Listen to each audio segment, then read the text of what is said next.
All right, guys, if you have a calculator, go ahead and get it out. You're going to need one for your quiz, so make sure you have a calculator that you absolutely know how to use. All right, the day of, you cannot be asking me questions on, how do I do this? What do I do? That's not going to work, so just make sure we know how to use our calculators.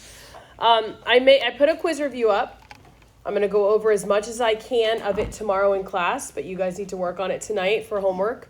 You're going to have some interest problems, you're going to have some evaluating problems, and you're going to have some log and exponential problems. So we're going to go over, kind of wrap everything up, bring it all together, and then if you guys have any extra questions, you can bring them to me tomorrow. But if our compound interest problems, we need to know the end value when something is compounded annually, semi-annually, quarterly, monthly, daily. You need to know what those words mean. If you say that something is compounded monthly, then your end value is 12. If it's quarterly, your end value is 4. If it's daily, your end value is 365. All of those words, you guys need to know what they mean numerically. You need to know this formula. You guys will not have that provided to you. You need to know the formula. You need to know what the variables all stand for. P is the initial amount that you start with. Your R is your interest rate, and it has to be in a decimal. T is your time in years. And N is how the interest is compounded, meaning monthly, quarterly, that sort of a thing. If your question says continuously, that's when you use this APERT, where your principal is still the P, your rate and your time, and then you're going to use your E button. All right? Now, when we talk about exponential and logarithmic functions, okay, we talked about exponentials and logs. We're going to get to solving and all that stuff later on. But when we talk about exponential and logarithmic functions, these two things are inverses of each other. What does inverse mean? Opposite. So if I said to you guys, what is the inverse of addition? You would say multiplication or subtraction, right? Inverse of division, multiplication. Inverse of taking the square root would be squaring both sides, something like that. So exponentials and logarithmics are inverses of each other. If you look on your calculator, there's a button that says log. God bless you. And on top of the log, it says 10 to the x. On your calculator, you also have a button that says ln. That's natural log. Well, above that is e to the x. Those two buttons are your exponential and log buttons on your calculator, but they're inverses of each other. 10 to the x and logs are inverses. E to the x and natural log are inverses. So, I mean, even if you don't remember that, you can look at your calculator and be like, oh, it's on the same button, right? So we're going to talk about some things that have the characteristics of our graphs. We will not be finding x-intercepts in this class for exponentials. And we're not going to find intercepts for logarithmics.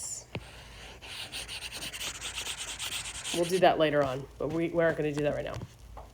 But if you notice, guys, for every exponential function that we have, what is the domain? For every exponential function, what's your domain? Negative infinity, positive infinity.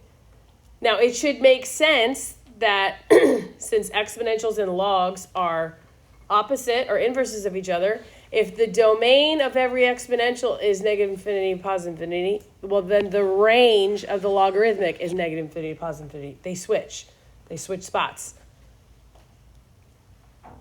Your range for your exponential is going to be based upon your horizontal asymptote and reflections. We'll talk about that in a second.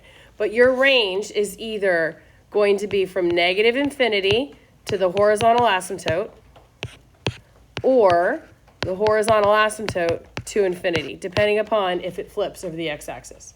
But it's just very, very, very similar to a parabola, bottom to top.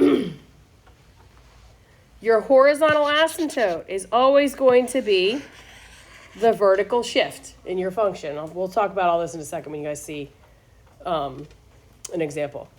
It's y equals, it's a horizontal line, but it's whatever the shift is. It's whatever's being added or subtracted at the very end. And then to find the y-intercept, you plug in 0 for x. Nothing new there.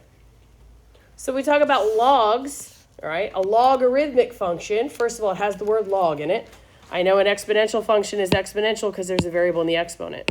Your logarithmic function either has the word log or ln. But your range is always negative infinity, positive infinity.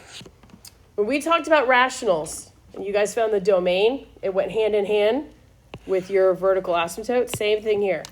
To find your domain and your vertical asymptote for a log function, you're going to set the parenthesis equal to 0. You'll see in a second. All right, and then we're going to talk about transformations. So let's just look at an example. First of all, I look at this, and I'm going to answer all these questions. Is this an exponential function, number one, or is it a logarithmic function? How do you know it's exponential? Because there's an x where? In the exponent. Okay, good. So if you're going to find the domain for every exponential function we talk about, it's negative infinity to what? Positive infinity. Good. We'll talk about our range in a second, but your horizontal asymptote is y equals, and it's whatever's being added or subtracted to the end of your function.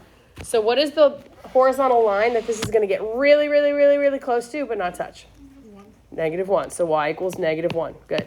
So your range is either going to be negative infinity to -1 or -1 to infinity based upon our transformations. We'll talk about that in a second.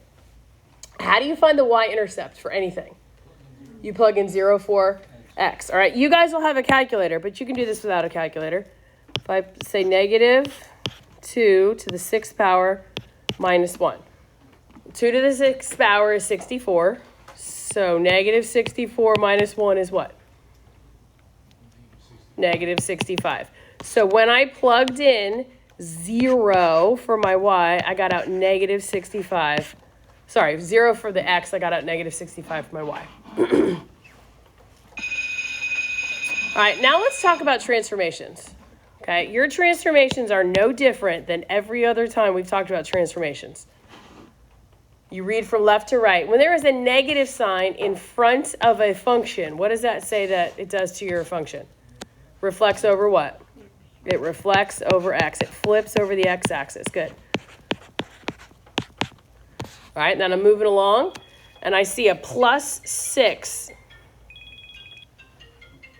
I see a +6 up here in this exponent. What does that mean? 6 to the left. Very good. How do you know it goes left 6? Because it's the opposite. It's with the x, it's up in the exponent. And then what does this -1 here at the back tell me? Down 1. So it shifts down 1. Now, it's important to be able to visualize these. All right, so let's visualize, right? I have, excuse me, an exponential function.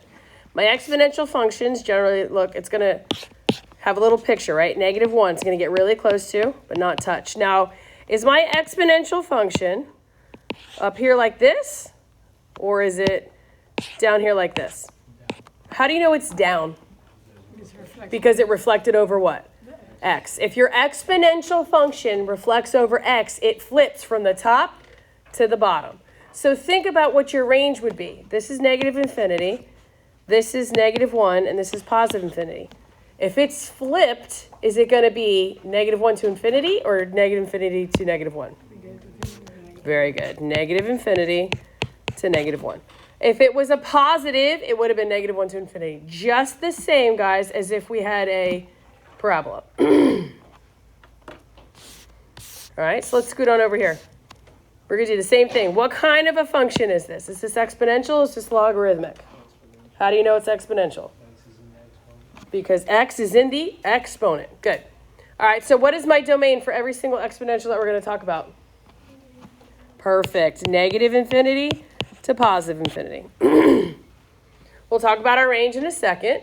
Let's talk about our horizontal asymptote. It's going to be at y equals. Guys, what number is being added or subtracted right there? 0. So this is going to be at y equals 0. So think about how this is going to look. Right? I have an asymptote right here at y equals 0. Is this a positive function or a negative one? How do you know it's positive? There's no reflection over x. I do see a reflection, but it's where? It's in the exponent. It's y. So this function is going to exist up here. So what is your range going to be? 0 to infinity. Good. Now, how would we find the y-intercept? You plug in 0 for x. Okay, so again, you guys are going to have calculators, But if you didn't have one handy, watch this. I have 1/3 times 2/3. I'm plugging in 0 for x. So -2 times 0 is what? 0 plus 1. So I really just have -1/3 times 2/3, which is what? 2/9. So when I plugged in 0 for x, I got out 2/9 for y. Now you'll be able to use your calculator, so don't fret about that, but you need to know how to use your calculator. We'll talk about more in a second.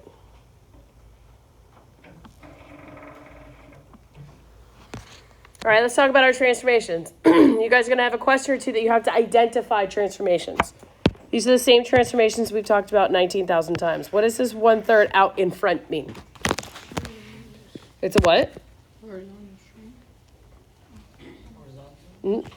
Out in front is a vertical what? Shrink or compression, however you want to say it. You're looking somewhere else. That's okay. All right, what about here, this negative that's inside with the exponent? It's a reflection over what? Yep, reflect over y. What about this 2 that's with my x in the exponent? It's a horizontal what? Shrink. It's the opposite of what we think. Anything with the x is the opposite of what we think, or compression. And then what is this +1 right here? Where does it move? To the left 1, opposite of what we think. All right, good. All right, so now let's talk about numbers 3 and 4. I look at number 3. The first thing I ask myself is this exponential or logarithmic? How do you know it's a logarithmic function? It says log, okay? So I'm not talking now about my domain being -infinity, positive infinity. What am I talking about being -infinity to positive infinity? The range. Good. So -infinity to positive infinity. Now, when we find our domain, we're also finding what? Our vertical asymptote, just like with our rationals. So look at your little cheat sheet. How do you find your domain? What does it say to do? Set the parenthesis equal to what? Okay, easy enough. So 4x equals -1, divide by 4. So I have my vertical asymptote at x equals -1/4. So domain we read, instead of bottom to top for range, left to right. So my domain is either going to be -infinity to -1/4 or -1/4 to infinity. Our normal logarithmic is going to look something like this. What would make my logarithmic flip over to the other side? I'd have to have a negative sign. Where? Not in front of the, not here. It'd have to be where? Inside the parenthesis. Do you have a negative in front of that 4? No. So that means your domain is going to be from the asymptote to infinity.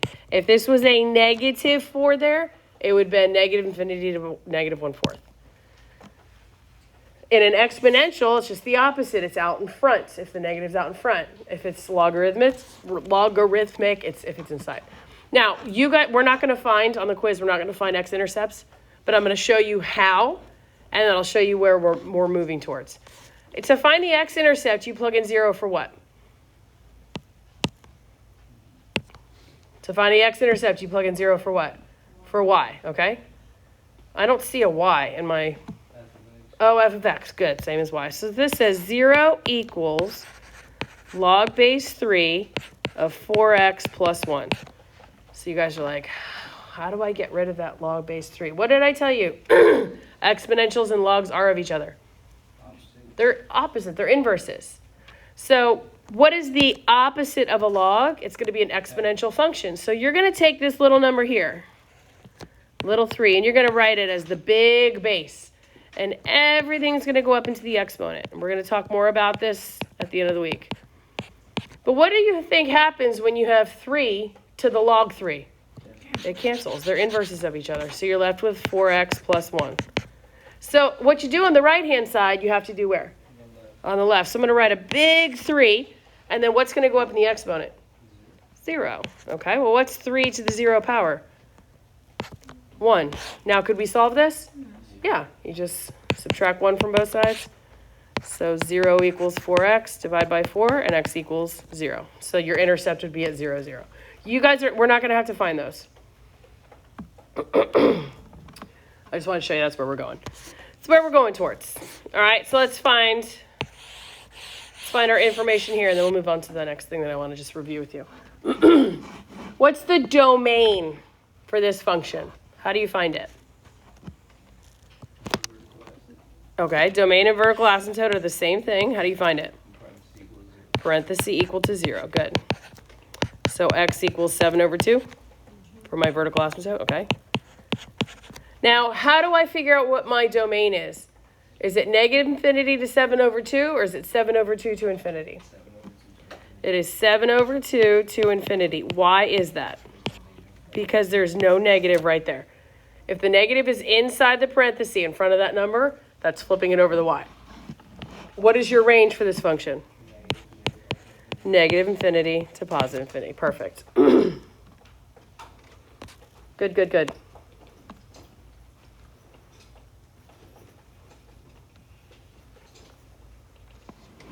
All right, let's move along. You guys are going to have questions like this. You'll have 2 different kinds of questions. One that's an exponential with a base and a number, and one that's an exponential with an e, but you have to evaluate. All right, there's not much partial credit I can give you for questions like this, guys. You have to know how to plug this in your calculator. There's also going to be directions that say, hey, round your answer to the nearest, whatever. Give me 3 decimal places, 5 decimal places. I need to know that you guys know what that means. You cannot, if you don't round correctly, you're going to get points off. Very, very important that you guys round correctly. So let's evaluate number 3. Let's evaluate number 3. Somebody asked me last period, well, how would I show my work? This is what I need to see. I need you to say, okay, negative 1 over 4 e, and then what am I plugging in? 5 times negative 1. I need to see that you understand where you're putting the numbers in. Now, you guys need to practice this in your calculator. If you're having issues, come see me after school and we'll look at the calculator. But negative 1/4, then I have second e to the x, and then 5 times negative 1. Give me 3 decimal places. Give me 5 decimal places. What'd you guys get?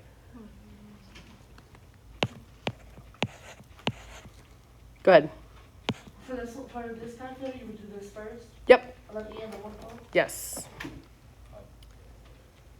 You get negative 0.00168. Okay, good. Now, if it said 3 decimal places, it'd be negative 0.002. So now I'm going to evaluate. Let's evaluate with the square root of 2. So it's negative 1/4, sorry, e to the 5 times square root of 2 power. Let's see what we get. So negative 1/4 second e to the 5 times square root of 2. What'd y'all get? Negative, okay, I hear, ooh, we got a big number, we think? No, I got here. Okay, negative 294.35115. Okay, fine. But I need to see that, guys. And these are going to be, you can't give much partial credit for something like this. Now, if you look at these last ones. Hold on. All right, so we're going to go through these questions here. Remember, you need to know what monthly, quarterly, yearly, all that stuff means. If I see something is compounded quarterly, what is the end value with quarterly? 4. Good. Your end value is 4. If something is compounded daily, what is your end value? 365. What about weekly? 52. What about monthly? 12. Okay, good. And if you see continuous, what is continuous? A-perts, all right? Now, we had some issues last period, so let's make sure that we go through this correctly. I would go through and say, okay, what are all my variables? What is P? What's the initial amount that you invested? 13,575. Good. What is the interest rate? Okay, 5.35%. We have to change that to a decimal, so it's 0.0535. Good. Your time is what? 6 years. Okay. And in this case, your n is 4. So you are not going to have this formula in front of you. You guys need to know it. But I take my initial that I put in, 13,575. 1 plus. I need to see this. You guys need to write out whatever you put in the calculator so you can get full credit. And I'm going to raise this to the 6 times 4 power. I need to see that step. I don't need to see anything else, but I need to see that step along with your answer. If you guys don't, if all you do is give me the answer, you're not getting full credit. All right. So 13,575, and then 1 plus 0.0535 divided by 4. Close parenthesis, close parenthesis. What'd y'all get? 18,673. 18,000? 673. 673, okay. 0.43. All right, so $18,673.44. Okay. Now, guys, look, your initial that you started off with, 13 and change, to 18 and change. Not a massively huge difference. You should not go from 13,575 to 18.7 times 10 to the 25th power or something like that to calculator error or overflow. If stuff like that is happening, you guys need to check. All right, let's look at the next one. We're going to do the exact same thing. I have the same formula, 13,575. 1 plus, my interest rate is still the same, 0.0535. But now I'm compounding daily, so at 365, and then I'm raising it to the 365 times 6.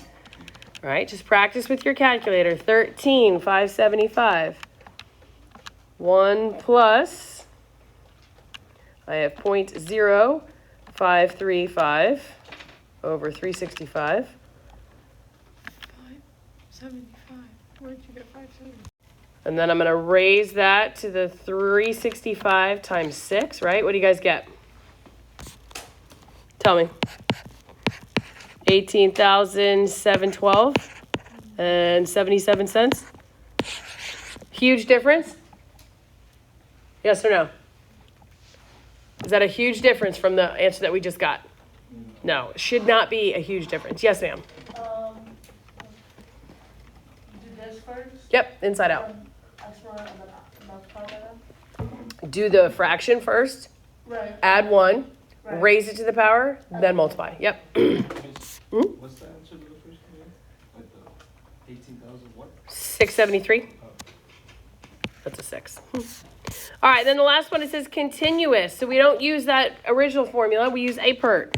So my original that I invested was 13,575. And now I raise that to the 0.0535 times 6. All right, so again, the answer should not be vastly different from all of the other ones. So 13,575. Second, hit your E button. I have 0.0535 times 6. What are y'all getting? 18,713. And how much change? 21. Good. Now, guys, compare your answers. If you do something in your calculator, if you do an interest problem in your calculator and you come up with overflow error, something in scientific notation, you did something wrong, you missed a decimal point, you added an extra 0, something, I will not give you a question where the answer is error. Okay, you need to know that. You need to understand that. Questions? Can you go down? Sure. I have a quiz review that I put up. I'm going to go over as much of it tomorrow as I can. I'm not going to be able to do the entire thing, but I will work it out and post answers so you guys can see it. But your quiz is going to be on Wednesday.